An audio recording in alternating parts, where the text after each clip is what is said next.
Hello cinema lovers, কি অবস্থা সবার?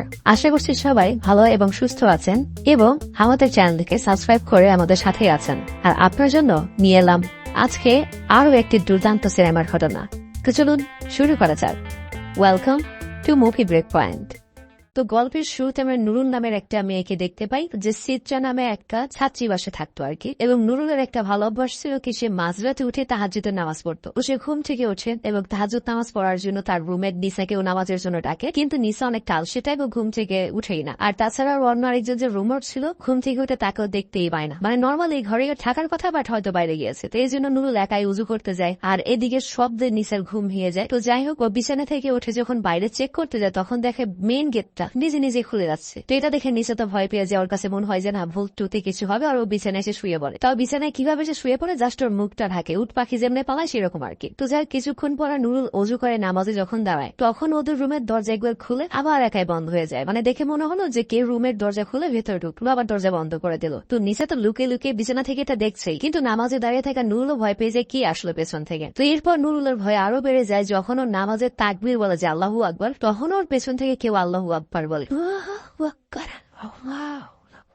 তো যাই হোক, তখন নুরুলের মনে হয় যে কেউ ওকে অনুসরণ করে নামাজ পড়ছে, কিন্তু ওর জানা মতে নিসা বিছানায় আর ওদের আরেকটা বান্ধবী পুত্রী বাইরে, কিন্তু ওর পেছনে এখন কে থাকতে পারে। তো নুরুল নামাজ শেষ করার সাথে সাথে পেছনে তাকায় আর দেখে যে কেউ নেই। আর বিছানা থেকে এসব দেখে তো নিসা আরো ভয় পেয়ে যায়, আর তখনই ওদের দরজায় কেউ কড়া নাড়ে। তো যাই হোক, ওদের মধ্যে নুরুল আবার একটু সাহসী। ও যখন দরজা খোলে তখন দেখে যে ওদের যে আরেকজন তোমার রুমমেট রয়েছে, ও সম্পূর্ণ পজেস্ট হয়ে রয়েছে, মানে ওকে ভূতে ধরেছে আর কি। আর নুরুল যখন ওকে দেখে তখনই অজ্ঞান হয়ে যায়। আর তারপরে দৃশ্য চেঞ্জ হয়ে যায় এবং আমাদের মর্গের দৃশ্য দেখানো হয়, যেখানে রিনি নামের একজন ডোমকে আমরা দেখি। ডোম মানে হচ্ছে যারা মানুষকে কাটাকাটি করে আর কি, অ্যাক্সিডেন্ট রোগী। তো যাই হোক, এখানে আমরা দেখতে পাই লাশের কাটা গলা সেলাই করছে। চিন্তা করো কত সাহস এই মেয়ে। আমার মতো মানুষ তো আমার বউ মরুক মা মরুক, তাও তো আমি লাশের কাছে থাকতে পারবো না একা এত রাতে। তো যাই হোক, তখনই ঘরে আলো জলদিম করা শুরু করে আর ওর দরজায় কেউ টকা দিতে থাকে। তো এর মানে এখানে কোনো অশুভ শক্তি এসেছে। কিন্তু রিনির এত সাহস কই থেকে আসে? অ্যাকচুয়ালি রিনির বিশেষ কিছু ক্ষমতা রয়েছে, ও বেশ কিছু জিনিস জানতো, মানে দোয়া দুরুক। এর সাথে ও অশরীরী বা যারা আত্মা, তাদের সাথে কথা বলতে পারতো। তো মর্গে ওর কাছে মূলত একটা আত্মা, একটা সাহায্য চারজন এসেছে এবং আত্মারা ওর কাছে মুক্তি চারজন আসে। তো এই জন্য মাঝে মাঝে আত্মাদের মুক্তির ব্যবস্থা করে দেয়। তো যাকে পরের দৃশ্যে আমরা দেখি নুরুলের ছাত্রীবাস থেকে পালানোর চেষ্টা করছে, কিন্তু তখন সে সেখানকার প্রধান যে শিক্ষিকা মিস রোজা, তার হাতেও ধরা পড়ে যায়। আর সে করে কি, নিসা আর পুত্রীর সাথে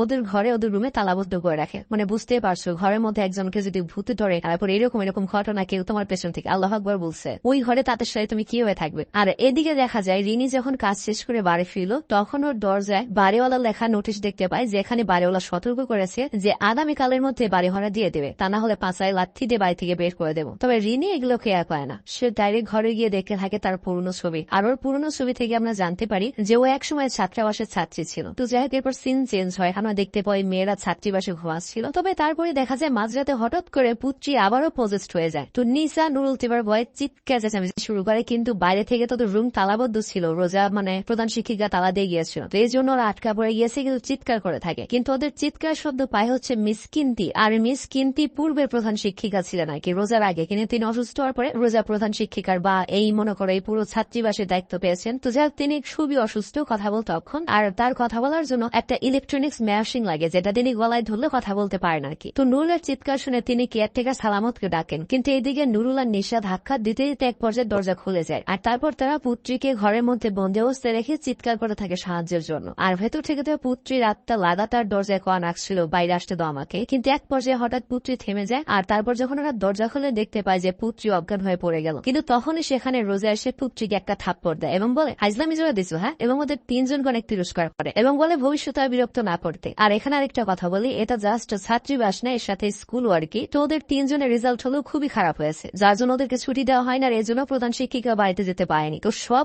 রাগ মনে করো যে ওদের উপর দিয়ে দিচ্ছে। তো রোজা তো অনেক ওদেরকে বোকাঝকা করে। তারপর সালামত মানে ওই কেয়ারটেকারকে খুঁজতে আয়কর যে প্রধান শিক্ষিকা তার ঘরে যায়। তো যাই হোক, এরপর রোজা যখন পূর্বের শিক্ষিকার রুমে যায়, তখন ওই পূর্বের শিক্ষিকা রোজাকে এই ছাত্রীবাসীর যে বোর্ড, সেই বোর্ডের সিদ্ধান্ত যখন জানাতে যাবে, তখন রোজা তাকে থামিয়ে দেয় এবং এবং আরাম করতে বলে। আর এখানে রোজাকে দেখে আমরা মোটামুটি বুঝতে পারি যে সে খুবই দরজাল এবং কর্কশ টাইপের একটা মহিলা। এবং রোজা এখানে বলে যে সে কিনান্তিকে আইডির শিক্ষিকাকে খুব শীঘ্রই তার পরিবারের কাছে পাঠিয়ে দেবে, যাতে তার পরিবার তার ভালো মতো যত্ন নিতে পারে। তো এখানে আমরা বুঝতে পারি হয়তো কিনান্তি খুব বেশি দিন হয়নি অসুস্থ হয়েছে। আর এদিকে দেখা যায় মেয়েরা খুব চিন্তিত ছিল। তুমি চিন্তা করো তোমার রুমমেটকে যদি মাঝে মাঝে এরকম ভূতে ধরে, কি একটা টেনশন হয় ব্যাপার। তো এর জন্য ওই এলাকার যে একজন ইমাম রয়েছে, জানা হচ্ছে গেন্ডার বা এই ধরনের নাম, তো তার সাহায্যরা নিতে চায়। কিন্তু তার সাথে যোগাযোগ ওরা কিভাবে করবে, কারণ ওদের তো ছাত্রাবাসের বাইরে যেতে দেওয়া হয় না। আর এদিকে সিন পরিবর্তন হয়, আমরা দেখি রিনির বাড়িওয়ালা এসেছে রিনির কাছ থেকে বাড়ি ভাড়া নিতে। তো বাড়িওয়ালা বাড়ি ভাড়া পাবে হচ্ছে 5 মাসের, কিন্তু রিনি দেয় মাত্র 2 মাসের ভাড়া। আর তখন বাড়িওয়ালা রেগে গিয়ে রিনিকে বলে বাড়ি ছেড়ে চলে যাও, দরকার নাই তোমার মতো ভাড়াটিয়ার। তো রিনি যখন তার জিনিসপত্র নিয়ে বাড়ি থেকে বের হয়, তখন ভাগ্যক্রমে একেবারে কাকতেলেও ভাবে সালামত রিনিকে দেখে ফেলে। অ্যাকচুয়ালি সালামত রিনিকেই খুঁজতে এসেছিল, কিন্তু রিনির নতুন ঠিকানা সে জানতো না। তো ভাগ্যক্রমে তাদের দেখা হয়ে যায়। তো সালামত রিনিকে উঠিয়ে ওই ছাত্রীবাসে ফেরত যাওয়ার সিদ্ধান্ত নেয়। তো রাস্তায় সালামত রিনিকে রোজার সম্পর্কে বলে যে নতুন যে প্রধান শিক্ষিকা হয়েছে ও তো খুবই একরোখা জেদি বদমেজাজি। অ্যাকচুয়ালি তার জীবনে বহুবার ডিভোর্স হয়েছে, কোনো স্বামীর সংসারী করে খেতে পারে নাই, আর এজন্য সে অনেক বেশি কঠোর এবং সে সবার সাথে খুব খারাপ আচরণ করে, কঠোর আচরণ করে। তো মাঝখানে প্রায় 10 বছর হয়ে গিয়েছে রিনো এই ছাত্রীবাসে যায় না। তো সে সালামতকে তার সবচেয়ে ঘনিষ্ঠ বান্ধবী নিংশি এর কথা জিজ্ঞাসা করে, কিন্তু সালামত এই কথা এখন উত্তর দেয় না, মানে টপিকটা এড়িয়ে যায়। তো এই বান্ধবী নিংসিং এর কথাটা কিন্তু মনে রেখো, এর একটা বিশাল ভূমিকা রয়েছে পুরো সিনেমাতে। তো এরপর রিনি যখন রাস্তার সামনের দিকে তাকায়, তখনও একটা মেয়ের আত্মাকে দেখতে পায়, কিন্তু রিনি বুঝতে পারে না এটা কে। আর এদিকে মিসেস কিনান্তি যখন রুমে একা ছিলেন, তখন একটা হিজাব পরিহিতা মেয়েকে তিনি তার ঘরে নামাজ পড়তে দেখেন, যেটা দেখে তিনি তো ভয় পেয়ে যান। আর তিনি যখন তার হুইল চেয়ার নিয়ে এগিয়ে যেতে যান, মানে পালাতে যান, তখনই তার কথা বলার যে ইলেকট্রিক মেশিনটা রয়েছে সেটা চাপার নিচে পড়ে নষ্ট হয়ে যায়, যার জন্য তিনি এখন কাউকে ডাকতেও পারছেন না। আর তখনই নুরুল কিনান্তির জন্য খাবার নিয়ে আসে। আর তখন কিনান্তি নুরুলকে ইশারা করে বলতে থাকে ওর ঘরে কেউ আছে, নামাজ পড়ছে, কিন্তু নুরুল যখন তাকায় সে কাউকে দেখতে পায় না। তো যাই এরপর রিনি আর সালামত অবশেষে ছাত্রীবাসে পৌঁছায়, যেখানে গিয়ে তিনি সরাসরি নুরুলের ঘরে ঢোকেন। অ্যাকচুয়ালি একসময় রিনি আর তার সবচেয়ে বেস্ট বান্ধবী নিংসিংও এই ঘরে থাকতো। তো যাই হোক, সেখানে তখন নতুন স্টুডেন্ট নুরুল সহ বাকিদের সাথে সে দেখা করেন। তো মিসরুলা তখন রিনিকে এখানে একজন শিক্ষক হিসেবে নিয়োগ দেন এবং তার দায়িত্ব ব্যাখ্যা করেন এবং রিনিকে থাকার জন্য একটা ঘর দিয়ে দেন, মানে আল্লাহ ম্যানেজ করে দিচ্ছে রিনিকে। ওদিকে মনে করো যে জায়গা নাই, বাড়িওয়ালা বের করে দিচ্ছে, এদিকে ম্যানেজ হয়ে গিয়েছে, চাকরিও পেয়ে গিয়েছে। তো যাই হোক, যখন ওর ঘরে যায় তখনই হঠাৎ করে আলমারির দরজা আপনা আপনি খুলে যাবার বন্ধ হয়ে যায়। আর ওই মুহূর্তে রিনি আলমারির ভেতরে একটা হিজাব দেখতে পায়, আর তারপর সেই দিকে যায়। কিন্তু ও যখন এগিয়ে যেতে লাগে, তখনই আয়নায় ও পেছনে একটা ভয়ঙ্কর প্রতিবিম্ব দেখতে পায়, মানে ভয়ঙ্কর কারো চেহারা দেখতে পায়। সাথে সাথে পেছনে ঘুরে, কিন্তু দেখতে পায় ওখানে কেউ নেই। আর ওই সময় বাম দিক থেকে একটা ভয়ঙ্কর চেহারা আত্মা এসে ওকে ভয় দেখিয়ে দেয়। আর তারপর যখন আলমারির দিকে তাকায়, তখন দেখতে পায় যে হিজাবটা অদৃশ্য হয়ে গেছে। তো রিনি যেহেতু অনেক কিছু জানতো, তো এগুলো তেমন ভয় পায় না, কিন্তু বুঝতে পারছিল না এগুলো এখানে কেন হচ্ছে। তো এরপর রিনি করে কি, তার সময় যে প্রধান শিক্ষিকা ছিল মিসেস কিনান্তি, তার রুমে যায় এবং তার সাথে কথা বলে পুরনো স্মৃতি মনে করে আবেগ আপ্লুত হয়ে পড়ে। তো মিসেস কিনান্তিও রিনিকে দেখে কান্নায় ভেঙে পড়ে আর এখানে আসার জন্য ওকে অনেক ধন্যবাদ জানায়। আর তারপর রিনি দেখে সব মেয়েরা বাগানে কাজ করছে, তো ও তাদের সাথে কাজ করা শুরু করে। তো ওই সময় পুত্রী, যাকে আর কি ওই যে মাঝে মাঝে ভূতে টুতে ধরে, ও রিনিকে জিজ্ঞাসা করে আপনার হাতের এই ক্ষতটা বা এই পুরো ক্ষতটা কিভাবে হয়েছে। তো রিনি তখন বলে আমি জানি না এটা কিভাবে হয়েছে, আমি জাস্ট টপ কিনছিলাম, আমি চোখ খুলে দেখি যে আমার এই ক্ষতটা হয়েছে, আমি জানি না এটা কিভাবে হয়েছে, আমি জাস্ট চোখ খুলে আমি দেখি হসপিটালে এবং আমার হাতে ব্যান্ডেজ করা। তো যাই হোক, তখনই রোজা বাগান আসে এবং মেয়েদের ডাক দেয় যে তোমাদের রান্নাঘরে যাও, রান্না করতে হবে। তো রিনি তখন তারপর সেখানে একটা বেঞ্চে বসে, আর ওই মুহূর্তেও দেখতে পাবে একটু দূরে একটা অচেনা মেয়ে কোথাও হাঁটছে, আর ঠিক এরকমই একটা মেয়েকেও মনে হয় রাস্তায় দেখেছিল। তো রিনি তখন বেঞ্চ থেকে উঠে ওই মেয়েটিকে অনুসরণ করা শুরু করে, কিন্তু মেয়েটি তখন ওর সামনে গিয়ে একটা গাছের আড়ালে লুকিয়ে যায়। তো রিনিও তখন অনুসরণ করে গাছের আড়ালে লুকায়, কিন্তু আশ্চর্যের বিষয় হচ্ছে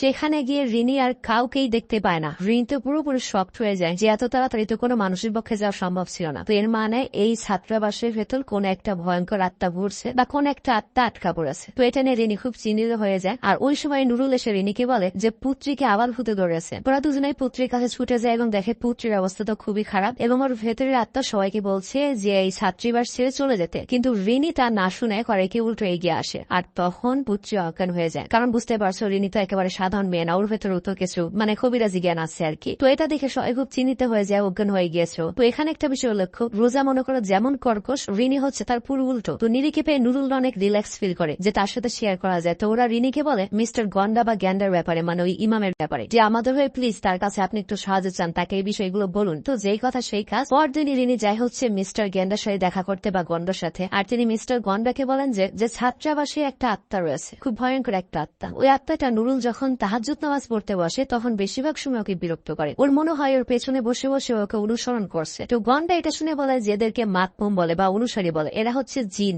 তবে এরাও দুই ধরনের হয়ে থাকে, যেগুলো খারাপ জিন তাদেরকে বলা হয় কানজাব, এবং তারা ইবাদতের সময় মানুষকে বিরক্ত করে এবং তাদের ভয় দেখায়, যাতে মানুষের আস্তে আস্তে সৃষ্টিকর্তার প্রতি বিশ্বাস হারিয়ে যায়। তবে এই কানজামদেরও হারানো যাবে যদি মেয়েরা সৃষ্টিকর্তার প্রতি অটুট বিশ্বাস রেখে ওর কাজও চালিয়ে যায়। তবে তারপরেও যদি আরো বেশি সমস্যা আমাকে বল, আমি অবশ্যই ওখানে যাব। আর ওইরাতে আমরা দেখি মিসেস কিনান্টিকে, যিনি রিনিকে কাগজে লেখেন যে তুমি এই ছাত্রীবাসের প্রধান হও, আই মিন ওই রোজার বদলে। আর তারপর রিনি যখন এটার কারণ জিজ্ঞেস করে, তখন কিনান্তি যখন কারণ লিখতে যায়, তখনই একটা আত্মায় সে কিনান্তির হাত থামিয়ে দেয়। মানে ওই আত্মা চায় না রিনি কিনান্তির কাছ থেকে কোনো তথ্য জানো। বুঝতেই পারছো এই ছাত্রাবাসের মধ্যে হয়তো এমন একটা ঘটনা ঘটেছে বা এমন একটা কিছু ঘটেছে যেটা রহস্য জানার আমাদের এখনো বাকি রয়েছে। তো যাই হোক, পরের দৃশ্য আমরা দেখি নিচে যখন ঈশার নামাজ পড়ার জন্য গোসল করতে যাচ্ছিল, তখনও একা যেতে ভয় পাচ্ছিল। তো এই জন্য নুরুলকে সাথে যেতে বলে, কিন্তু ওই সময় নুরুলের প্রচন্ড ঘুম এসেছিল। তো এই জন্য ঘুমের ঘরে নিসাকে বলে তুই পুত্রীকে নিয়ে বাথরুমে যা, আমার খুব ক্লান্ত লাগছে। চিন্তা করো, পুত্রী ওর নিজেই তো ভুল, পরে সাথে নিয়ে তো আমি পেশাব করতেই যাবো না, আর তো বাথরুমে। তো যাই হোক, এরপর নিশা দেখে যে পুত্রী বাথরুমের দিকে যাচ্ছে, তো ও করে ওর সাথে গোসল করতে যায়। অ্যাকচুয়ালি আসল পুত্রী তো রুমে বসে পড়াশোনা করছিল, তাহলে ওইটাকে। তো এরপর নিশা যখন ভেতরে ঢোকে, ও দেখতে পায় যে ওটা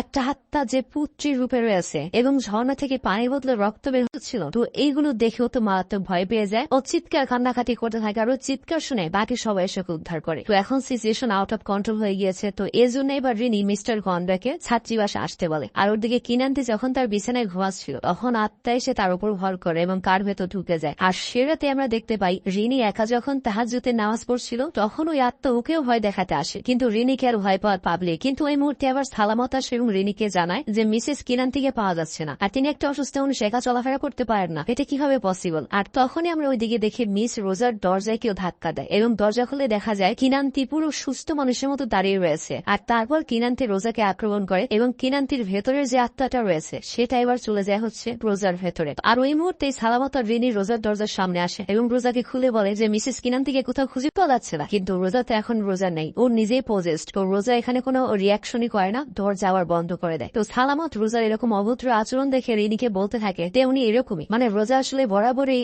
এত খারাপ যে ও যে পজেস্ট হয়েছে, তারপরও সবাই মনে হচ্ছে যে না, নর্মালি ওই রকমই। এরপর ইনি সালামতের সাথে ব্যাপারটা শেয়ার করে যে কিনান্তি যান আমাকে প্রধান করতে এবং তিনি আমাকে আরো কিছু লিখতে চেয়েছিলেন, কিন্তু উনি লিখেননি, বলেননি। তো উনি কি বলতে চান, কি এমন জিনিস হয়েছে ছাত্রাবাসে? তো সালামত তখন রিনিকে বলে আমি তো কিছু জানি না, তবে মিসেস কিনান্তের খাটের নিচে একটা বক্স রয়েছে, আপনি সেটা থেকে দেখতে পারেন। আর তখন ওরা দেখতে পায় যে পুত্রী কোথাও যাচ্ছে। তো সালামত তখন বলে পুত্রী কোথায় যাচ্ছে সেটা আমি দেখছি, আপনি ওখানে যান। আর এদিকে আমরা দেখি পুত্রী বাতানের মধ্যে মাটিতে অচেতন অবস্থায় রয়েছে। তো পুত্রীকে তুলে নেওয়ার জন্য সালামত যখন নিচু হয়, তখনই সালামতকে নিষ্ঠুরভাবে আক্রমণ করে রোজা। আর অন্যদিকে রিনি কিনান্তের খাটের নিচের বক্সে কিছু নিউজ পেপারের আর্টিকেল খুঁজে পায়, মানে নিউজ পেপারের কাটিং। আর এই কাটিংটা ছিল হচ্ছে এই ছাত্রাবাসী আগুন ধরেছিল, বড় ধরনের আগুন, সকল মেয়েকে উদ্ধার করা গিয়েছিল, মানে সকল মেয়েকে বাঁচানো গিয়েছিল, কিন্তু একজন যে মেয়ে তার খোঁজ আজ পর্যন্ত পাওয়া যায়নি। আর সেই মেয়েটাই ছিল হচ্ছে রিনির সবচেয়ে ভালো বান্ধবী নিঃসিংহ, এবং ওই দিন থেকে আজ পর্যন্ত নিখোঁজ। তো এটা দেখে রিনির কিছু মনে পড়ে। রিনি আর ও যখন একসাথে এখানে ছাত্রাবাসে থাকতো, তখন ও যখন মাঝরাতে তাহাজ্জুদ নামাজ পড়তো, তখন ওর পিছনে নিংসেই নামাজ পড়তো এবং ওই ছিল হচ্ছে রিনির অনুসারী। আর এরপর যখন নামাজ শেষ করে রিনি নিংসিংহকে বলেছিল যে ওর আরো কয়েকটা নামাজ বাকি রয়েছে, নিংসি চাইলে রুমে যেতে পারে। এরপর যখন রিনি নামাজ শেষ করে আর রুমে যখন ফিরে আসে, তখন দেখতে পায় পুরো ছাত্রাবাসে ভয়ানক আগুন লেগেছে। এরপর রিনি আর সালামত নিঃসিংহকে খুঁজতে শুরু করে, কিন্তু হঠাৎ একটা আগুন ধরা কাঠের টুকরো রিনির হাতে পড়ে এবং ওর শরীরে আগুন ধরে যায়। আর তখনই রিনি অজ্ঞান হয়ে যায়। আর এরপর কি হয়েছে আর মনে নেই, মানে এগুলো তো গেল ফ্ল্যাশব্যাক। তো রিনি যখন এসে ভাবছে, তখনই হঠাৎ করে বিদ্যুৎ চলে যায়। তো রিনি তখন অন্ধকারে বাতি জ্বালিয়ে বেরিয়ে যাচ্ছিল, কিন্তু তখনই হঠাৎ করে একটা আত্মা রিনির পা ধরে মেঝেতে ফেলে দেয় আর হাতের বাতি ভেঙে ঘরে আগুন ধরে যায় আর রিনিও অজ্ঞান হয়ে যায়। তো এরপর আত্মা এখানে রিনিকে একটা ভীষণ দেখায় যে কিভাবে নিঃসিংহের ঘরে আগুন ধরেছিল। অ্যাকচুয়ালি বাতি থেকে পর্দা আগুন লেগেছিল, তারপর পুরো ঘরে আগুন লেগে গিয়েছে। আর বর্তমানে রিনির ঘরেও কিন্তু পুরো আগুন লেগে রয়েছে। কিন্তু তখনই ভাগ্য করে মিস্টার গন্ডা এসে রিনিকে আগুন পুরা থেকে বাঁচান। আর এবং তারপর তারা করে কি পুত্রী এবং সালামতকে উদ্ধার করে। আর তারপর সালামত রিনিকে সকল সত্য কথা বলে দেয় যে আসল ঘটনা কি হয়েছিল, এই ছাত্রাবাসে আসলে কিসের আত্মা কার আত্মা সমস্যা করতে পারে। তোমাদের নিশ্চয় মনে আছে রিনি যখন প্রথমবার সালামতকে তার বান্ধবী নিঃসিংহের কথা জিজ্ঞেস করেছিল, সালামত কিন্তু টপিক চেঞ্জ করে দিয়েছিল। তো সালামত এখানে আসল টুইস্টটা বা আসল সত্য কথাটা বলে। অ্যাকচুয়ালি যেদিন রাতে আগুন ধরেছিল, ওই দিন রাতে সালামত এবং মিসেস কিনান্তি সকল মেয়েকে উদ্ধার করতে পারেন এবং রিনিকেও হসপিটালে পাঠানো হয়েছিল। কিন্তু এরপর তারা যখন নিঃসিংহের ঘরে যায়, তখন সেখানে তারা নিঃসিংহের পুরা লাশ দেখতে পান। আর এই ছাত্রাবাসের দুর্নাম হবে এই কথা ভেবে ম্যাডাম কিনান্তি করে কি দ্রুত গোপনে নিঃসিংহ লাশটা দাফন করে দেয়। আর এরপর আমাদের ফ্ল্যাশব্যাক দেখানো হয় এবং এখানে সালামত বলে যখন ওকে দাফন করা হচ্ছিল, আমার কাছে মনে হচ্ছিল যে ও হয়তো জীবিত রয়েছে, কিন্তু তাড়াহুড়োতে হয়তো আমি লক্ষ্য করি না বা ভয় আমি এটা বুঝতে পারি। পায়নি। আর যেহেতু পুত্রী হচ্ছে নিঃসিংহের ছোট বোন, এজন্য হয়তো নিংসি পুত্রীকেই পজেস্ট করতো। আর অন্যদিকে নুরুল আর নিশা তো মনে করো যে বেভুরে ঘুমাচ্ছিল, আর তখন নিংসির আত্মা ওদের উপর আক্রমণ করে। আর ওরা দরজা খুলে বাইরে যেতে গেলে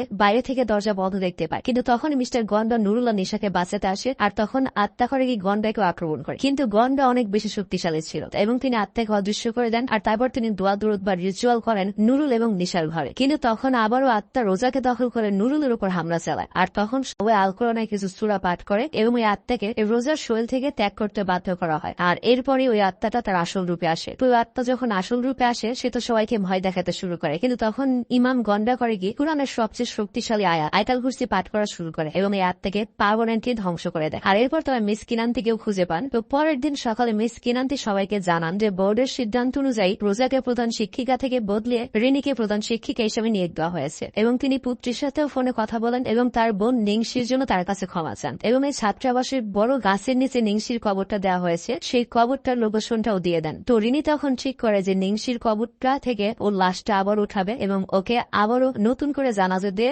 ইসলামিক ভালো মতো নিয়মে তাকে আবার দাফন করা হবে, যাতে ওর আত্মা চিরতরে মুক্তি পায় এবং শান্তিতে থাকে। যাই হোক, এরপর আমাদের 2 বছর পরের দৃশ্য দেখানো হয়, যেখানে আমরা দেখি ছাত্রাবাসের সকল মেয়েরা উপস্থিত হয়েছে এবং রিনি প্রধান শিক্ষিকা হয়েছেন। এবং দেখতে পাচ্ছ রিনির একটু পেট উঁচু, এর কারণটা আমি বলছি। রিনি মূলত ইমাম মিস্টার গন্ডাকে বিয়ে করেছেন এবং তাদের একটা বাচ্চা হতে চলেছে। আর এখানে এই সিনেমাটি শেষ হয়ে যায়। ছবির কাহিনীটা ভালো লাগলে আমাদের চ্যানেলটি এখনই সাবস্ক্রাইব করুন। কোন অংশটি ভালো লেগেছে কমেন্টে আমাদের সাথে জানাতে ভুলবেন না। এই ধরনের আরো ছবি দেখতে আমাদের চ্যানেলটিকে সাবস্ক্রাইব করে আমাদের পাশেই থাকুন। দেখা হচ্ছে নেক্সট কোনো গল্পে। ততক্ষণ পর্যন্ত সবাই ভালো থাকবেন। আল্লাহ হাফেজ।